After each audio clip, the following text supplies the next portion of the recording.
Not long. Coffee. How long have we been taping, you think? Maybe like 4 or 5 minutes. Alright, so when it gets around 20 after, we'll switch to the second part Go if along. we need to. Take that whole. Alright, I wanted to show you how to draw in some other types of vectors. These are the velocity vectors.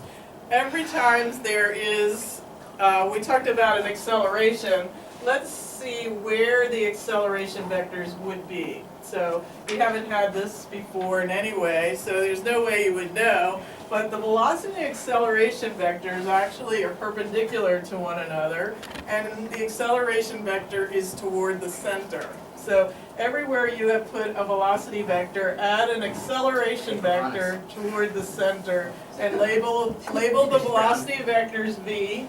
They're the ones that are tangent, and the acceleration vectors A.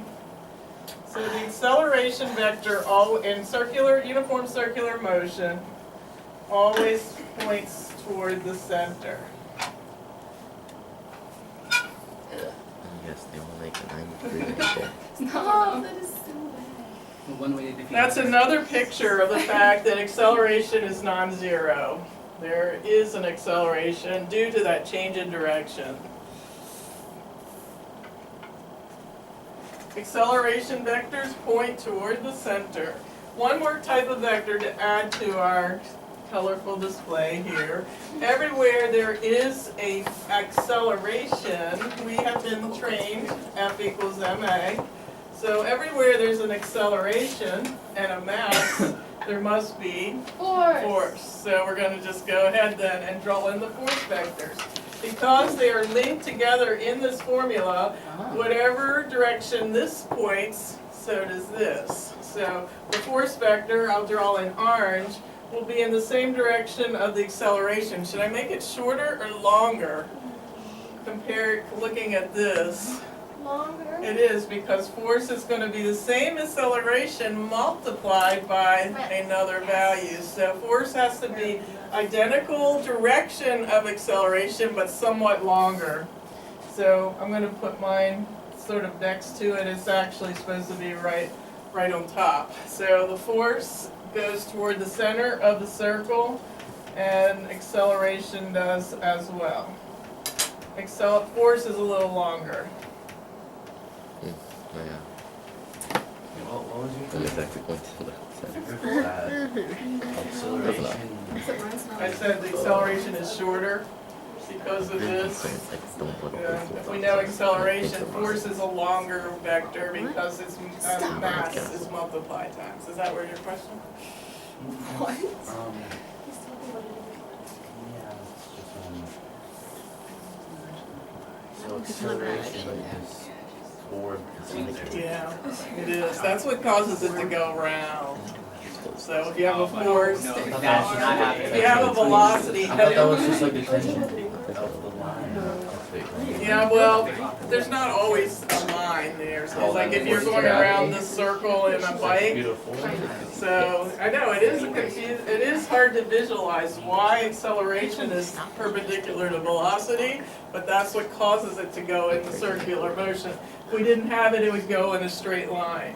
So let's look at another idea, and that is the name. What is the name of this force that causes circular motion? The name is, you can probably see on your paper there. It is called centripetal force. I knew it! Just gonna say that. Centripetal force. Centripetal force, that's the name of the force that causes circular motion. Not only uniform circular motion, but any circular motion. So even if I had this and asked you, or if I had you show me non-uniform circular motion, so here's circular, here's uniform. So what's non-uniform? See, it's going fast and then slow. So that's Maybe somebody don't non-uniform. have a rotational dynamic equilibrium, right? You don't have an equilibrium. Yep, we are in It's because- equilibrium. When you Oh, yeah. not you're close, but Gravity is always exerting a force. Right, there is Yeah, certain a, part of acceleration is Trying to crack it. non-zero. That's a good question. I'll have to look that one up. Alright, so centripetal force is the name of the force that causes circular motion, and that's where we will be living during this mod and enjoying it, I hope. So, alright, so centripetal force. So here, if I have, I'm going to put a little subscript there, if I have force centripetal here, it equals mass and it will cause an acceleration centripetal. So we also call the acceleration, that one that points toward the center, we call that centripetal acceleration. Alright, so I've got problems, so you've got problems. In order to do our problems, we are going to have to come up with a formula or two. We can't go very long without a formula. So let's see if we can put this together. It turns out that the force centripetal can be measured with the mass times velocity squared divided by the radius of the circle. So that is the formula that would get us through today. No words. Force centripetal is mass velocity squared over radius. Whenever I give you a new value, this is force centripetal, we talk about the units. So let's see if the units surprise you. Here's the surprise face. What is that over? Are you going to be surprised about these units, or are you going to be whatever face? Alright, so let's figure out what the units are and you tell me which face you are.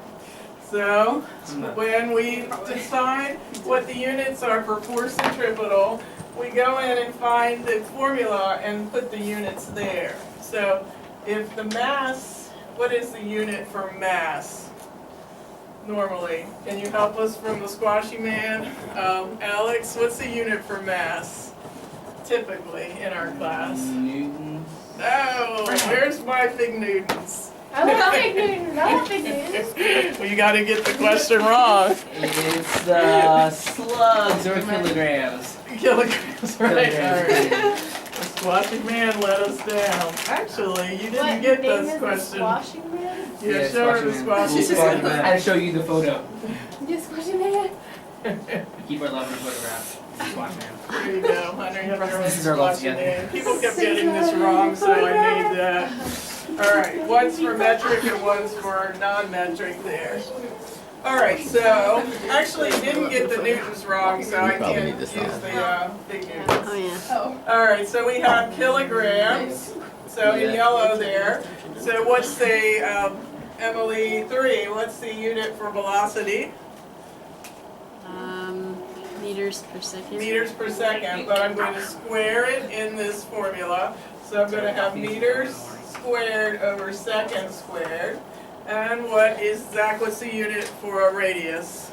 We probably need Oh to. yeah, we should. Okay, we're going to shut down part 1, and Brandon, we'll be back on part 2 just for you. Go ahead.